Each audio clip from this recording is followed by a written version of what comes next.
Salut à tous, Kwame Sport, j'espère que vous allez bien, peu importe l'heure et l'endroit où vous regardez cette vidéo. Avant de commencer, cliquez sur like, abonnez-vous et activez la cloche de façon à être tenu au courant quand je posterai de nouvelles vidéos. Alors le 1er juin, les Saoudiens nous ont encore une fois gâtés, comme je vous l'ai dit dans la précédente vidéo. Là cette fois-ci on va parler de l'autre combat qui aura une très grande importance en heavyweight, c'est le combat entre Dubois et Hrgović. Alors, avant même de commencer, ce qui est bien, c'est qu'il y a des chances que dans ce combat-là, vu que Usyk va peut-être être destitué de son titre IBF, il y a peut-être des chances que ça devienne un title shot. Déjà, ou si c'est pas un title shot, le vainqueur de ce combat-là combattra pour un title shot lors de son prochain combat. Donc déjà, les enjeux sont élevés pour ce combat-là, d'accord? Alors, d'un côté, on a Dubois qui a 2 défaites dans son CV. Il a perdu contre Joe Joyce par TKO. Il lui a cassé l'os ici, j'oublie à chaque fois le nom. Et la deuxième fois, il a perdu contre Usyk. Combat qui est très controversé pour moi parce que Dubois a mis un coup sur la ligne et il a été compté comme un coup en dessous de la ceinture. Certains diront que c'est un coup en dessous de la ceinture, d'autres pas, comme moi.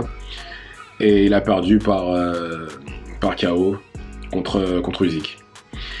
Mais entre-temps, il a remonté la pente, il a battu Jarrell Miller, qui l'a mis KO au 12e round, combat où il a montré justement pour moi, qu'il faisait partie de l'élite. Et non seulement ça, mais que malheureusement, c'était, on va dire, une erreur contre Usyk. On va dire ça comme ça, qu'il aurait pu mieux faire contre Usyk. Et de l'autre côté, on a Hrgović, qui lui est invaincu en 17 combats, et qui sort d'une victoire contre Mark de Mori au mois de décembre dernier, en Arabie Saoudite.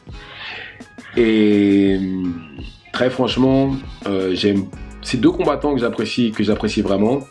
Je trouve que Hrgović, techniquement, est peut-être supérieur.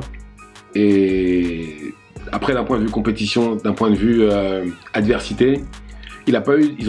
D'ailleurs, les deux n'ont pas vraiment eu d'adversaire élite. Enfin, je dirais peut-être un petit peu plus Dubois, malgré qu'il ait perdu ces combats-là. Mais je pense que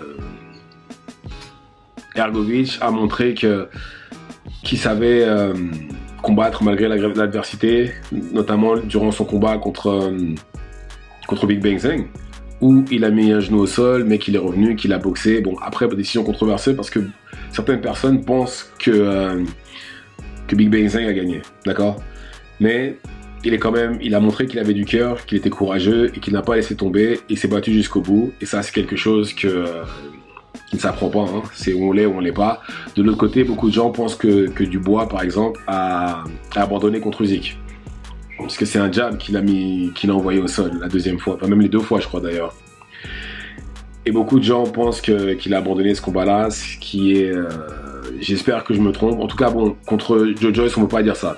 Joe Joyce, clairement, il avait l'os, là, j'oublie le nom à chaque fois, de casser. Donc, c'était plus possible pour lui de continuer. Et très franchement, pour ce combat-là, si on se base sur, on va dire, leur dernier combat et le niveau de compétition qu'ils ont eu, comme j'ai dit, je trouve que techniquement, Hrgović, c'est quand même un peu mieux. Normalement, je devrais dire Hrgović. Il est invaincu. Il met des KO. D'ailleurs, les deux sont des gros punchers. Il y a de grandes chances que ça n'aille pas jusqu'au bout. Il a vaincu, il est plus frais, il a vécu moins de guerre. Comme j'ai dit, la seule vraie guerre qu'il a eue, théoriquement, c'est contre Big Bang Zeng. Mais je sais pas pourquoi, je pense que Dubois peut nous surprendre. Je pense que Dubois, vu qu'il est... même malgré qu'il ait perdu ces combats-là, il a quand même affronté le meilleur niveau de compétition. Et je pense que l'expérience devrait parler durant ce combat-là. Je pense qu'il est d'ailleurs plus jeune aussi, c'est le plus jeune des deux. Et je pense qu'il va nous surprendre. Je pense qu'il peut battre Hrgović et je pense que ça ira pas jusqu'au bout.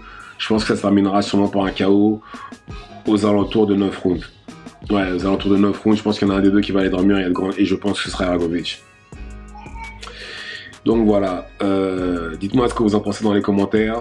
Activez la cloche pour être tenu au courant des prochaines vidéos. Et c'est tout pour moi, on se reverra à la prochaine. Ciao, ciao.